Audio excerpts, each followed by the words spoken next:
to Human Evolution in Health and Disease. I'm Konstantin Pervushin.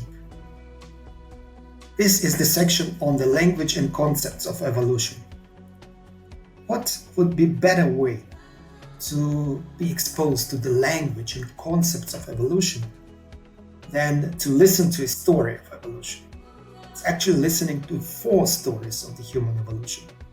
Let's do just that. So during this listening, please focus on the language and concepts used to facilitate that process. I will summarize those concepts on the left side of the screen. When we think about evolution, we typically think about big changes that happened long ago. Single-celled organisms becoming multicellular, aquatic animals taking their first steps onto land, that sort of thing. But we often forget that we humans are still evolving. Right now, today. If you're thinking you don't feel any different, that's because evolution isn't defined as changes that affect individuals. Instead, evolution is the process of change in a population across generations. Now, our anatomy and behavior hasn't changed much in at least the past 65,000 years. If you met someone from back then, you'd probably find them recognizably human. But we can still spot some things that have changed in ourselves, and they've helped us live in harsher environments, avoid diseases, and even just get taller. We've talked before about how drinking milk is pretty new, but that's not all. Here are 4 more ways humans have changed recently or are still changing today. To most of us, evolution looks like changing physical traits, like a population gaining the ability to drink milk. But strictly speaking, evolution is defined as changes in the frequency of certain gene variants in a population over time. The genes that control those traits. We're actually going to be talking a lot about gene variants in this episode, so for context, except in specific cases, humans all have the same number of chromosomes and the same basic set of genes. But the exact sequence of our DNA varies from person to person. That's what we mean when we refer to variants. Different variants of a gene are referred to as alleles of that gene. Those alleles create the variation that makes us different from one another. And if an individual survives to reproduce, those alleles can be passed on to the next generation, causing their frequency to increase over time. Then, boom, everyone is drinking milk. Since evolution is basically a change in gene frequencies, one way to tell if a population has adapted to harsh conditions is to look for an increase in the frequency of alleles that help you deal with those conditions. In a 2014 paper, researchers showed that Aboriginal Australians have adapted to living in some of the world's hottest climates over the course of the last 65,000 years or so. The deserts of Australia can be really hot, like 45 degrees plus hot.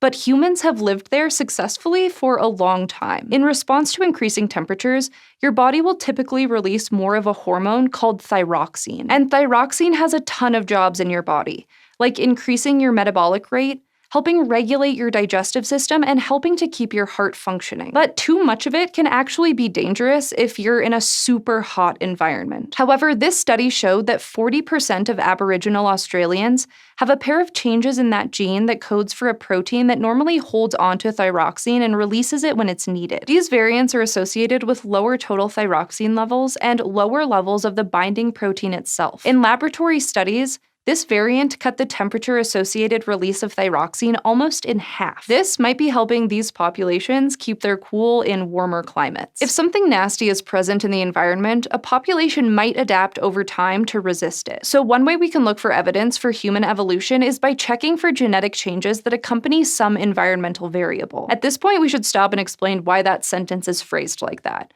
The changes accompany the variable. See, not all gene variants actually do anything. A gene variant can be something as small as a single nucleotide. If that single nucleotide changes in the right place, it changes the instructions in that gene slightly, and makes the protein it codes for do something a little different. But if it's somewhere else, either within a gene or nearby, it may not do anything. We can spot those variants when we sequence DNA, but a sequence alone doesn't tell you if it's one of those functional variants, or just something that happens to be there. Okay, here's why that's important. In the Andes Mountains, some indigenous populations are routinely exposed to naturally occurring arsenic in their drinking water. And arsenic is very bad for you, causing issues from skin lesions to cancer. But people who live in this area seem to process arsenic a bit differently. If someone's exposed to arsenic, their body will try to deal with it. producing a chemical called monomethyl arsenic acid in their urine. But people from these Andean populations have less of it than you'd expect. This suggests that they might have some kind of adaptation that protects them from arsenic poisoning. So in 2015, researchers from Sweden looked at these populations in a type of study called a genome-wide association study, or GWAS for short. This is a widely used study design that separates groups of people based on some characteristic, in this case, resistance to arsenic. And it combs through their DNA, looking at millions of specific places to see if certain gene variants show up more often in one group compared to another. If so, it could be evidence that those variants are tied to the trait in some way. They don't say anything about whether the variants cause the trait, though. It just tells you they're there. Basically, there's definitely something going on. But while the study tells you that a gene variant occurs more often in that group, it doesn't tell you for sure what the variant does. The researchers found that these Andean people were much more likely to have specific variants associated with a gene involved in arsenic processing called AS3MT. It's likely that specific alleles of the AS3MT gene help people tolerate arsenic in their drinking water.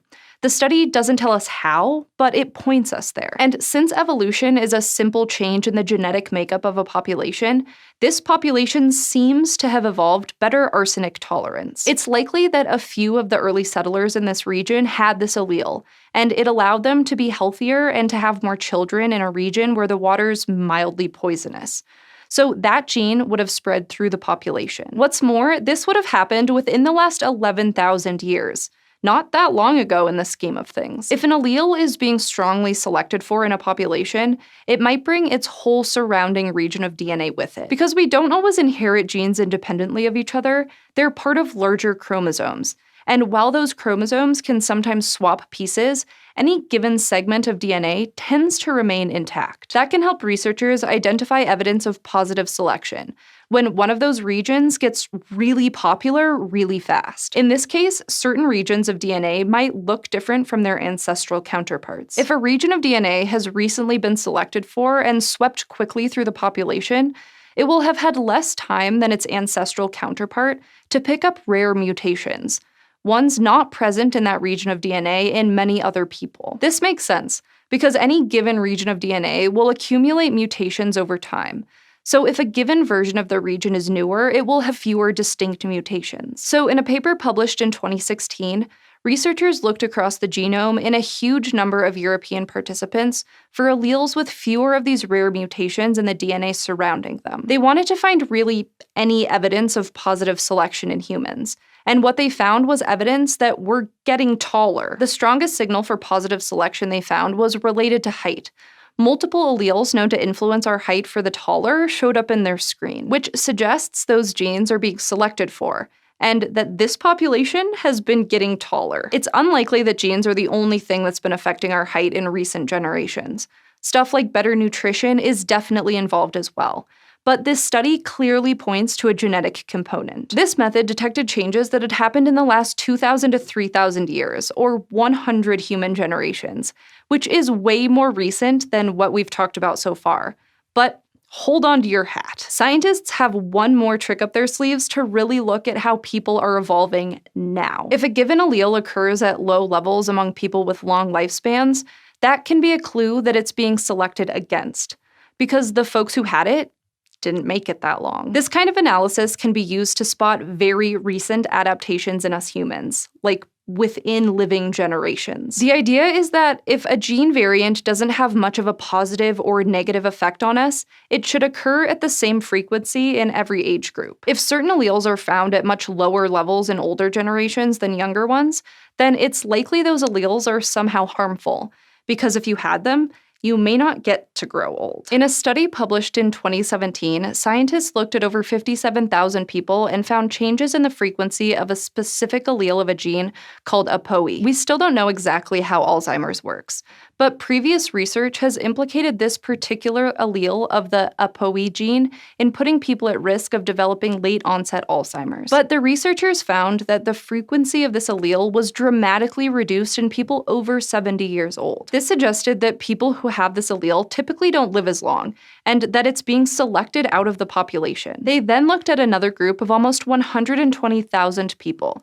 this time looking at the age of their parents or the age of death if they were deceased. Since they couldn't look at the parents' genomes directly, they used the child's genome as a stand-in for which genetic variants the parents had. And they found that the same APOE allele was less prevalent in people whose mothers had lived to old age, though the effect didn't quite meet their statistical threshold. So we can't say for sure, but this study seems to provide support for the idea that Alzheimer's in general is being selected against. Traditionally, geneticists have assumed that there's not a lot of selective pressure against genes that cause harm late in life. Like, you've already given those bad genes to your kids, so they're still out there in the gene pool. But this study seems to show the opposite. Those genes do get selected out. One potential explanation relates to the so-called grandmother hypothesis. This is the hypothesis that any genes that help you live longer will also help you take care of your grandkids, specifically by helping provide extra food and resources, ensuring they survive and reproduce and pass your genes on to future generations. But if a grandparent dies from Alzheimer's and can't help care for the grandkids, those very genes that predispose them to Alzheimer's in the first place could get selected out in the same way. Other studies have drawn inferences between other Alzheimer's-related variants and the grandmother hypothesis, but it's still pretty speculative. It's important to note that the 2017 study did not turn up very many of these bad grandmother genes, though. The author suggests that could be because the others have already been selected out. Evolution isn't just a thing of the past. There's not really a reason for it to stop happening to us humans just because we've invented the wheel, wars, and New York City. And even though it's weird to think about that kind of change happening to us, it's probably nothing to fret about. Make a pause and review the terms and concepts we just encountered in this story behind 4 recent human evolution events. These concepts are summarized in the accompanying PowerPoint presentation. If you are not familiar with some of these terms and concepts, you can look them up in one of the many web-based resources. For example, this PBS is a very rich resource of all kinds of materials, and of course Wikipedia can be effectively used. What is common in all these 4 evolutionary events? The common thing is the subject of evolution is same, which is Darwinian individual, which is individual human being. So what are different things in all 4 events?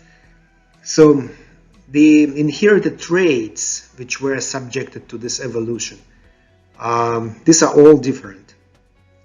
And what else is different? The controlling mechanisms underlying these inherited traits or controlling these inherited traits, all different. So they can range from SNPs, mutation in the protein, polymorphism in gene alleles, and so on. What are those traits which were addressed in this video? So first was increased heat tolerance in Aboriginal Australians. So this trait was evolved. Second, increased tolerance of arsenic poisoning. And Europeans are getting taller. So getting taller is a trait. And then increased resistance to Alzheimer's disease. This is another trait, number 4. And what are mechanisms? So what are controlling mechanisms? These mechanisms define how plastic, amenable to change, the control trait is. Caused by several mutations in a protein that binds hormone thyroxine is the mechanism of the trait 1 for Australian Aborigines. So for the trait 2, arsenic poisoning tolerance, is actually a mechanism is currently not known, but there are several DNA mutations called SNPs encoding and non-coding parts of genes and intergenic regions, which are associated with this trait. And Europeans getting taller, these are multiple alleles which are combined in a large portion of chromosome inherited as a group are responsible. So this group is called haplogroup. And in the case of Alzheimer's disease, the presence or absence of a protein encoded by a specific allele of one gene. The gene is ApoE, and he has 3 alleles currently common in populations: epsilon 2, 3, and 4. And take a note that epsilon-4 allele is associated with increased risk of Alzheimer's disease. So these are 4 different mechanisms.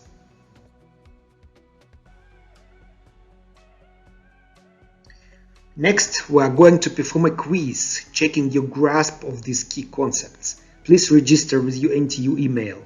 You have 1 attempt to answer the questions.